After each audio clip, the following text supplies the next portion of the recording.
I mean, I was so young, I honestly thought, I remember thinking that I'd go, how is this music coming out of here? Are there little people in there making music? I didn't really understand it at all. And then they said, no, it comes through a studio. You know, my parents tried to explain it to me, and then I thought, oh, so these bands are going to this place and making, I didn't know about records. And then mom and dad, you know, then they had, and my grandmother, they had records, but I guess I just didn't understand that process. So I honestly, in my childhood, one of the only things I remember that is really strong is always hearing music since I was really young. And so I thought it'd be cool to be in a band, but I always wanted to be a drummer because I always watched the drummers. It took me forever. I mean, I really didn't honestly think I would ever play an instrument. It's just, people have dreams, and then they just kind of just think about it, and day after day, year after year, so. So how old were you when you played the drums for the first time? Well, the first time that Babes and Toyland got together, I was 26, so I didn't even start playing. So talk about thinking about things for years. I didn't even start playing until most people are usually retiring and having families and have a full-time job and all that. So that's when I just finally picked up the drumsticks and played I used to manage a band called Run Westy Run, and I bought the drums from the drummer, from Bob. Okay. So because of this gentleman named Jim Harry, he used to live in Minneapolis, and I think that they used to rehearse at his house or something like that. I just remember a situation where Bob didn't show up, and it was all of us sitting around, and they're like, you get back there and play, and I'm like, I don't know how to play. And so I just kind of played, and Jim was like, you have a really natural rhythm. You play drums. I'm like, nope, I've never played before in my life. He's like, you have to play. You have natural rhythm. And so it just kind of went from there. And so then he's the one who said he's selling his drums. He called me on the landline and said, this is back in 1870.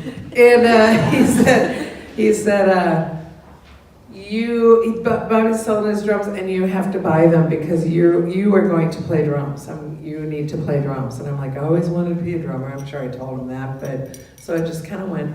So I did buy the drums, and they sat in a walk-in closet on 19th and Colfax, where I used to live, for a long time. They just sat in there all set up, and I remember putting on headphones once and taking this cassette of this band that I really liked called the Scars. They were from England, and I remember thinking, that's kind of cool drumming. I like that drumming, It wasn't really punk rock, but it was kind of. And so I put on the headphones, and I'm like, I'll just play along with this. And I just remember thinking, right. And I just put on the sticks, and there they sat for quite a while. Huh. You didn't think you were good enough to keep up with Yeah, I had no idea how to even, I didn't know anything. So how did you learn? Self-taught. when Kat and I started getting together, she played the guitar, and I just started hitting the drums to go with her guitar, and it just kind of came naturally. And we're both Sagittarians, we're both a little quirky, and we worked really well together. It was just all of a sudden, I remember listening to them once, but I've never listened to us. I've never listened to an album or watched a video or. Really? No. And so, but I remember one time listening to a cassette after we practice, and after every single time Kat would play something, I'd play something with her. At the end, we'd stop at the same exact time, but it was really kind of cool. We would just laugh. It would just be done, and all you could hear was wah, and we would laugh and laugh and laugh, and then we would do something else. So, but yeah, so that's how that just kind of started. So I was kind of self-taught, but there were a lot of locals that I really loved and observed for many years. One being Tony Pucci from Man Size Action. I watched him a lot, and I realized that use a lot of the tom-toms. I'm a tom girl. I think probably because he kind of, there's things that I listened to one of the records. Someone was playing the record and I was like, oh man, that kind of sounds like me. And I'm like, oh, I think I kind of stole this stuff. I mean, not intentionally, but that's what I watched. And then Grant Hart was a big influence because I played barefoot, and because he always played barefoot, and I just thought that's just the way you do it. So I taught myself playing barefoot. So What is it about being barefoot that? I think there's the connection. Mm-hmm. It's like feeling them put the pedal to the metal. You know what I mean? It's just kind of like, I don't know. It just is that thing where you can, because when you're hitting the bass drum, you get to actually feel that. But now unfortunately, when we were in Lollapalooza, I broke a bone in my foot because I thought I was the deer on the Jägermeister bottle after having a few shots on a night off, and I broke a bone in my foot, and so I can't really play barefoot anymore. True story. So tell me more about meeting Kat. I saw her around a lot. She was at a lot of shows, and but always off to the side, kind of by herself. And I went out by myself all the time too. I love the company of others, but I think I swear it might be a Sagittarius thing. We have wings on our heels, and we're very, I just like the freedom of going out and going where I want to, when I want to, without having to beck and call to like other friends. It's like, I want to go there now, so I'm going there by myself. And it's just the way that I went out by myself for years and years, just to every show, every bar, all the time, every 7 nights a week. Wow. And, and I just kind of would go between places. But I saw Kat, and she would be at shows too, but I was just kind of like, she's not very nice. She never talked to me, she never looked at me, but she just was uncomfortable and shy and introverted. But she always talked to the boys. And then one time we're at a barbecue in South Minneapolis, and we just, I think the icebreaker was a party that John Joyce had. He's a local musician who lives in New Orleans now, but he was in Toadstool and was good friends with the Johnsons from when Red West Huron and all of them. And he had a big party. He lived across the street from First Avenue, and he lived on the second floor, and he'd throw a coffee can down with a key in it, with a string on it, to have people go up to I think it was second or third floor, and he'd have parties all the time. But after, I think it was the birthday party, because it was that long ago, we all went up there and had a big party, and Kat was there, and so there was only about 20 of us. And so we became friends, and she's like, at a barbecue, she's like, we should just be in a band. And I said, okay. Wow, that's neat. So we got together in my basement, and I remember one of the first practices, there was probably a starling, some kind of black bird in the basement flying around. I don't know how it got there, but I just remember by the end of our rehearsal, it was dead in the corner. I was like, uh-oh. I think we've created, we tried to get it out, and it just wouldn't go up the steps because we were in the basement, and so we're like, well, and so I was kind of like, yeesh, it's the beginning of a horror movie. Or a really, really cool band. So you mentioned that you were pretty raw at this point, just learning how to play the drums. Where was Kat in her musical progression? Kat had been in a few bands. I know of one of them was with Jennifer Finch from L7, who's going to be here on Thursday. Can't wait to see her. Courtney Love, and another woman called Janice Tanaka, who I've met throughout the years, and there was 4 of them, and I think they never put out a record, but there's a cassette tape I think that Kat has, or someone has, that's floating around.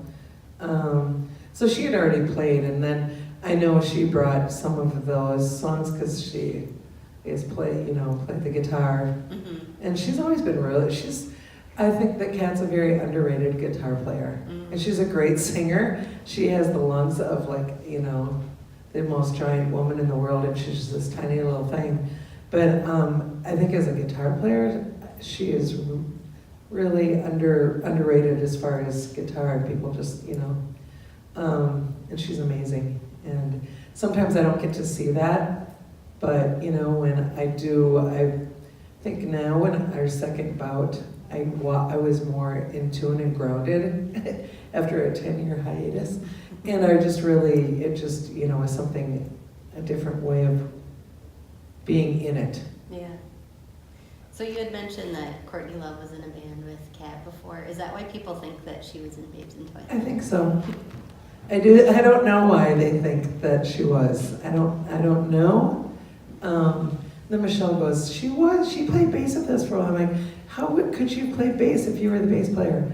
It's really weird. So I don't know, but the story is that Courtney lived in my bedroom for a while in 1988. She was here. I don't even know why she was here. But she was here, and she kind of took over my bedroom, and she probably, like when we rehearsed, she probably came downstairs once and, sat there and like said, oh, and maybe played the guitar, but she was never in the band. She never did anything with the band. She lived in my house, and that would have been like, she never did anything with us, but say that she was. I think she started it. I don't even know the story. That's because you guys are so cool. Yeah. You want to be cool too. Yeah. Thanks for thinking that. Yeah, no, I truly, she was never, no, we never performed with her, no, nothing. Yeah. No. So take me forward a little bit. So the band starts, you start getting a little bit of traction. Tell me about recording the first record. Where did we record the first record? I don't even know where it happened.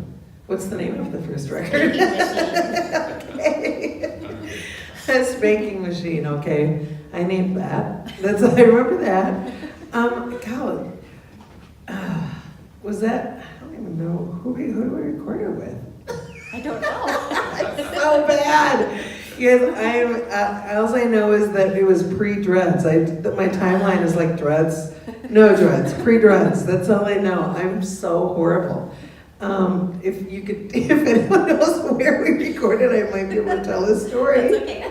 How about, what do you remember about being signed to the label? Well, that was a dance. Between, we were on Twin Tone at the time. Paul Stark, and then Dave Ayers was kind of the man who kind of worked with us to work with Tim Carr. And I could probably start crying. Tim Carr, he's gone now, and he was like our fourth member of the band. Sorry, I don't talk about him very often. But he was this really wonderful guy that was from Minneapolis, and I knew him for years. I used to work at the Longhorn, which is a punk rock bar in downtown Minneapolis, and he was a fixture there. And he's the one, he did a lot of things in Minneapolis. He did a very wonderful show back in 1980 called M80 in the field house at the University of Minnesota. That was with Devo, but they called their stills Dove because they didn't want people to know that it was Devo. And then it was like Tuxedo Moon and Curtis A. and the Suicide Commandos. But anyways, Tim was wonderful. To make a long story short, we were on tour. We played at a place called the Pyramid in New York City. It was a torrential rainfall, and I guess Tim lived right on St. Mark's. He had moved to New York City, and he actually started music in the park also when he was working with the Walker. He really stuck his neck out for tons of things that are still happening in Minneapolis. But he moved to New York City. He had an apartment on St. Mark's. The cover out for Led Zeppelin with the apartment building, that is taken from his window, in fact. But anyways, he was running from point A to point B, stopped in the pyramid because it was torrential rainfall. We were playing and he fell in love. And so next thing I know is that the Twin Town is saying, there's the Warner Brothers, there's this man who works at Warner Brothers, saw you guys play, he wants to sign you. And we were like, whoa, that's pretty cool. And so, you know what I mean? I'm like, really? So we go to New York City, and I think that they said that, the man that we were meeting was Tim Carr. We were meeting him on St. Mark's, right by his apartment. There was a little coffee shop, and called the Jaffa. Yeah. What was it called? Yeah, the Jaffa. Jaffa. Yeah. And so, and I remember all that, which is really crazy. But and so we met him, and I remember thinking, oh, it's Tim Carr. I know Tim Carr. I've known Tim Carr forever.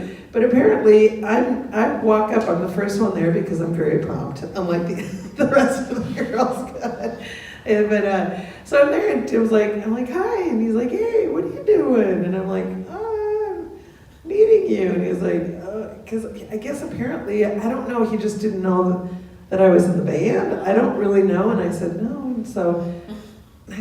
And so that was very strange. I think he just, he just liked the band, and it seems like he would have known who was in the band, Right. but maybe he didn't know my last name. But I'm thinking that he should have, because we were friends for quite a while. But anyway, so that love affair happened, and he actually, without Tim Carr, we would have never done anything.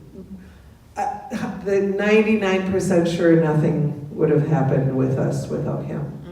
He was our fourth member, and he was a wonderful, wonderful human being. Yeah.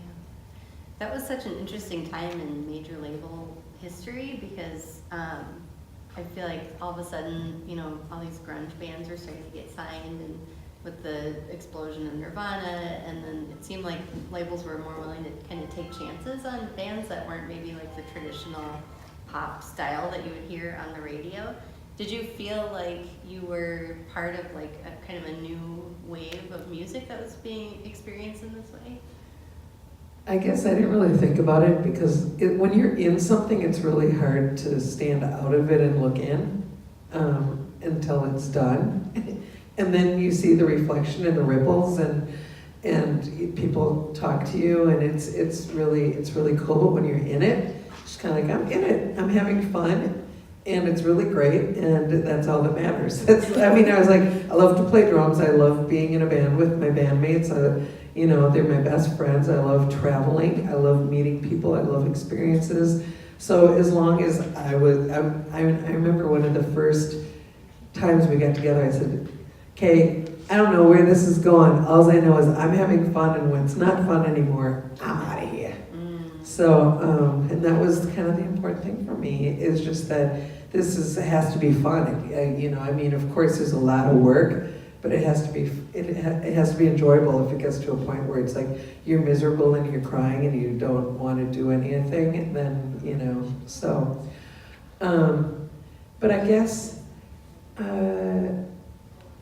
just doing what we did, all I know is that we got a really great lawyer, Richard Grable. He was in New York City, and he had worked with everybody. I think he was like Patti Smith and Sonic Youth and Madonna and all these different people. And one of the things that we said was, before we sign to Reprise, we are going to write up a contract that says, you can't tell us what to wear, you can't tell us how to write our songs, you can't tell us that we have to do this and we have to do that and we have to wear makeup and we have to, honestly, the most important thing to us in our contract was, we are who we are, and that is not going to change.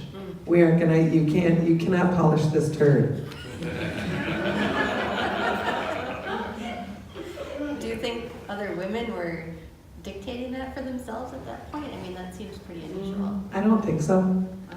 But that was really important to us. Yeah. At the time. It was really just like, the first thing was like, because to me, I was just like, a major label, does that mean that, we have to wear pretty frilly pink dresses? Because this was like 1989 maybe, or something, and I have to wear makeup and curl my hair, and we have to do this, and all this big time stuff that, you see, what you know of, because at that time it was just like, what females were out there, and it's just kind of that thing. And so that was just really the deal, was just that, nope, we get 100%. And nonetheless, Tim Carr was like, that's the reason why I love you, is because you're not a polished dirt. I mean, he just, but he just really, he loved the rawness and the vulnerability of everything that we exposed in ourselves, and the female, and as musicians, and as females, and as female musicians. Right. So, as you mentioned, not a lot of bands like yours were coming out at that time on the national level. What kind of questions would you get asked by the media, by other people that you were working with? Well, there was a point where we did actually say, whenever anyone would interview us, if they said, what's it like being girls in a band, or a girl in a band, or a girl a musician, and I said, and so we get to the point where it was like, you can't ask that question because it's been asked, and if anybody, it's been asked. It's just been asked and asked and asked, and it's asked, and so we're just like, you can't ask it. And in fact, there was somewhere in Chicago, I think it was, where we said, do not ask us what it's like to be women in a band. And the first thing the guy said was, what's it like? And I said, do you think that we're kidding? And he's like, no, really, what is it like? And we just like, we got up and we left, and he said something like, you're bitches.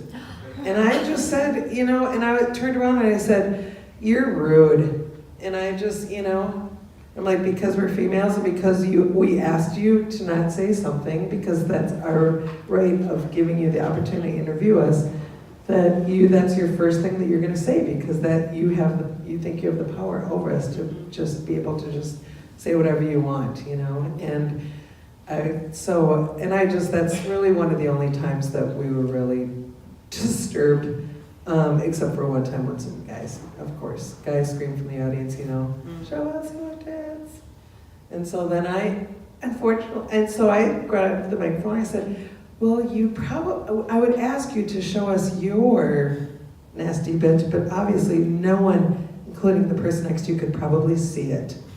And I'll tell you, I bet you that person will never say anything like that again. Because there was about 5,000 people laughing and screaming and applauding that. So. Excellent. So one of the many reasons that I hope that you write a book someday is that every time I talk to you, you'll pull out just some random anecdote about being at Lollapalooza or wherever with some amazing musician, like sitting under the bleachers, just hanging out, having a laugh. And you have all of these amazing stories about all these people that you've met throughout your life. And I'm just wondering if you can tell us a little bit about maybe a few highlights of some friends that you made through this incredible experience of touring around. Because I think everyone wants to be friends with Lori. There's a lot of people that have gone and that are gone, and of course they're the ones that you go, I'm so fortunate to have crossed paths with them. And so, and there's ones I'm so grateful that I'm still friends with, but you always think about the ones that are gone because you don't ever get to have that conversation with them again. And so, I could just write a book about my encounters with a lot of people, just that. I think probably the one that, well, there's so many, oh my goodness, probably one of my favorites because no one really got an opportunity to meet him in depth or talk to him or see anything because he was so recluse, was Kurt Cobain, of course, Kurt. But we became really good friends, and he was just was such a person. Just a human being, to me, I still just can't believe that he was in this band that was as big as the Beatles, because I just knew him as this really shy kid who just really was more feminine than not, and was really just loved music, loved music, and we would just stay up and play my records at my house and make mixtapes, because there's stuff that he never heard, or things like that, and tell stories, and and stuff like that.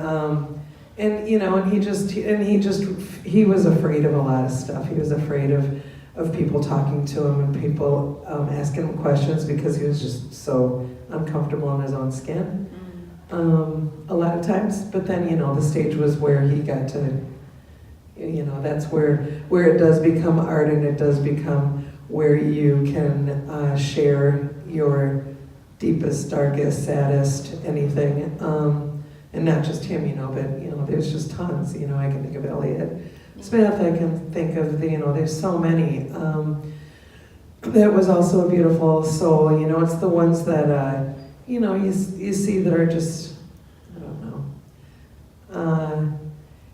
Even I just bring it back to me, when I was in grade school, I always was the one that didn't really have any friends, and I was chubby, and I really came out of my shell when I came back here and worked at the Longhorn. I think until then, I guess I had friends out in New York too. I graduated from high school in New York, but before I went out there, I just was really kind of a loner and really didn't have very many friends, and I always glommed on to the outcast, to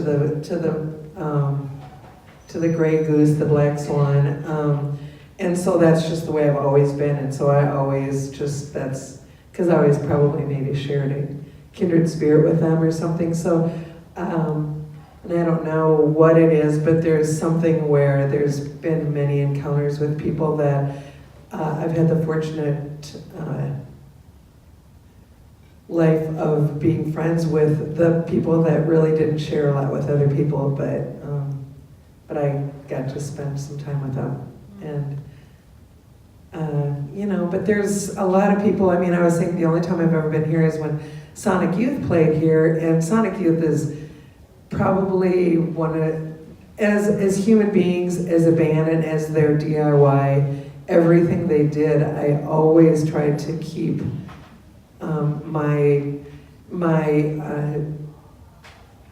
you know, my sparkle next to them, to keep it lit and keep it going, because our first tour to Europe, first time I ever went to Europe was with Sonic Youth in like 1990, and it was the greatest time of my life, and it still till today is, because A, they were my heroes, B, they were just so wonderful, and just to watch them and their music and all of their everything, it's like, you know, they're kind of the ones, and also Minor Threat. I brought them to Minneapolis in 1988, 87.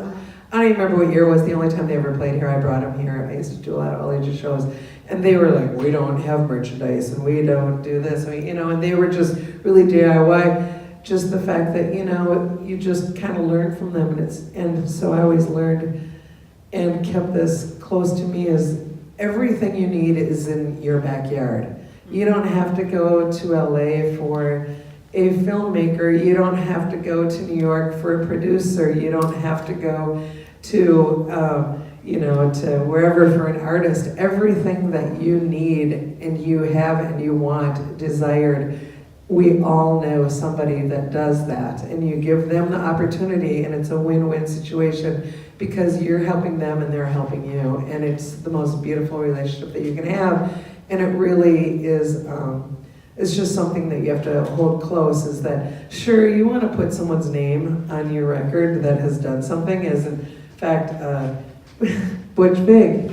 I remember when after he did the Nirvana record, I am not kidding you, I heard Butch Big's name on tour, in every article, and everywhere, everything was Butch Big, Butch Big, Butch Big, Butch Big. I can't even say it 5 times. He's a great guy, he's great. And I remember one time going to, it's a quick story, out to California. I was in Los Angeles. I was with an old friend that used to live here in Minneapolis, and we went, we were both friends with Soul Asylum, and we went into the studio, and they were recording. And we had been out, Mike Bosley and I, we had been out, and we were running around, and we probably had a couple beers or something. And we showed up at the studio at probably like 3 in the morning. He's like, "Oh, let's go there." And so we went there, and they're like, hey, this is Butch Big. I'm like, sure, right, you're Butch Big, he's Butch Big, I'm Butch Big, we're all Butch Big. And they're like, it really is. And I'm like, oh, hi, Butch. And so it was my first encounter with him. And he said that he still tells that story. He says it's one of the funniest things that he's heard. I was just like pointing at everyone in the street and going, you're Butch Big, he's Butch Big, I'm Butch Big. Anyways, but we're friends. It's fine. But that was my first encounter with him.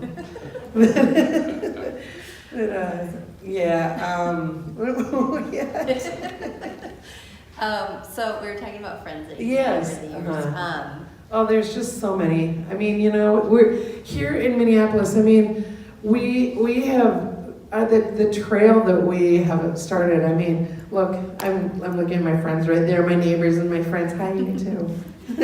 I love, and it's just everywhere. I mean, and we're neighbors. We live like a few blocks from each other. I mean, I'm so grateful to be in Minneapolis. I've left. I come back. I'm just like the yo-yo of Minneapolis. But I always come back because this city is so absolutely wonderful, even though the fucking weather can bite it. And usually the weather doesn't even bother me, but I mean, this has been severe this year. And you can come over tomorrow for a snowball fight at my house if you'd like. And we'll just, taking it. But, with the replacements, with Who's Gonna, with Soul Asylum, I mean, with Venus and all the pretty horses, there's tons that are just, I mean, the Cows are one of my favorite all-time bands.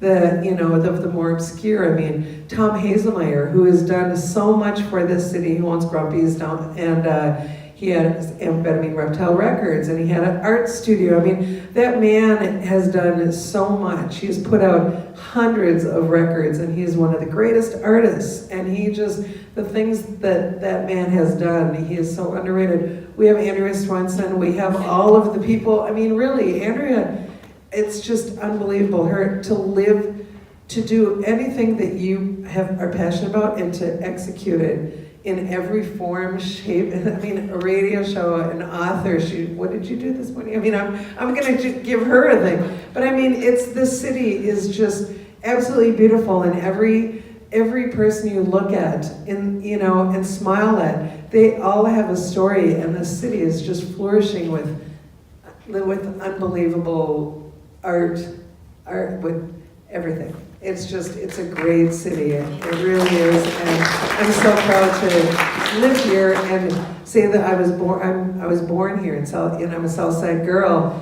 But the Twin Cities, St. Paul. I think St. Paul is so much more beautiful than Minneapolis. I really do. It's such a beautiful city, and I'm getting to know it better. And I appreciate the Twin Cities so much, and we need to take care of it and take care of each other. Well, we only have a few minutes left, but I want to get to your latest project because it's so important, and you got to tell these people what you're working on. It's an all-girls studio for music, and I know you're kind of in the fundraising and development stage right now, but tell us a little bit about your vision for kind of cultivating this next generation of artists. Well, there's a gentleman who, talking about great artists, Chris Larson. He lives here in St. Paul. He has a huge show in Cincinnati with 110 of his pieces. He's in every museum, modern museum. Probably one of his pieces are installed in the world. He's a very great artist, but he came up to me at SUVAC, which is an art gallery in South Minneapolis, and he's about a little over a year ago, and he said, and I was DJing, and he said, Lori, do you know that in the next year there's going to be 5 new all-female bands? And I go, really? I go, how do you know this? And he goes, okay. And I said, we'll talk. And I said, okay. And he said, I'll get a hold of you. And I know him, but I didn't know him that well, and I've always, admired him and all this, and he's always got something, in the works. And he's also the gentleman that did the Grant Hart show at the Walker Land Speed record, which was really, I didn't get to see it because I was traveling and I missed it. But So I was like, what is this? What is this? So I'm just sitting at home every day waiting for not my landline phone to ring so he can tell me what this idea he has with him and myself. I'm like, oh my God, it's gonna be great. So he said, I want to do this. I want to do this idea, and you're gonna be the the one who brings it to the table, and bringing all of these young girls to this place. I'm going to create a space, and we are going to have all these young girls come, and they are going to start a band. And when they have written 2 songs, we're going to put out a 7-inch for each of them. And so I'm like, I'm in. I mean, before he could even, was done telling me about it, I'm like, I'm in. Because I've been telling my boyfriend Jack that I just need to help these young girls. Everyone, everyone has parents, everyone has teachers, but they're like, they don't want to listen to them, and they need some kind of creative outlook in life. And the world is crazy right now, as we all know. And I'm such an empath that the only thing I could think of was trying to help the girls of the future and do something. And so this was the perfect thing. So we're starting an all-girls music studio. We haven't named it yet. It's called All Girls Music Studio, or the Girls Music Project, from ages 6 through 15. It is free, and we have a GoFundMe, and we are raising money for recording. We are raising money for to put out the records, and for the artwork, and just to bring, and if these girls, we're maybe thinking if they need rides, because we are really trying to get more of the underprivileged, or maybe people whose family don't have cars, or they live really far, but we just really want to have diversity and young girls who just are really into playing an instrument and have never played. This isn't lessons. We're not giving lessons. We're just going to put them in a room with instruments, with some other girls that they want to play with, maybe their age, or maybe a wide range of ages, and let them just create some noise, because children are sponges, and music is the cure for everybody. I mean, we all know that when you're down, what do? You turn on your favorite song to kind of lift your spirits, or just play anything. And so we just want to have these girls write a song or 2, and then, which we're thinking wouldn't take very long, and we're not going to tell them, if they're playing with the guitar on the floor, we're not going to say, this is wrong, you don't play with the guitar on the floor. No, that is totally the right way to do it. Play with the guitar on the floor. Play with it on your lap. Play with it upside down. Play with it with no strap. Play the drums standing up. We're not going to tell any young girl what is right or what is wrong. We're just going to kind of help them. If they have any questions, we're going to be there for anything that they need, and make sure that it is a safe place for young girls to flower and spread their wings, and hopefully that will help them and start them with a new start with something of their life. So. Amazing. Lori, I just adore you. Thank you, I adore you. Don't make me cry, I've already cried. Thank you so much for being here today. Thank you. Telling us your stories. Thank you, and thank you for having me here. This is really a wonderful thing, sharing my stories. Let's hear it for Lori.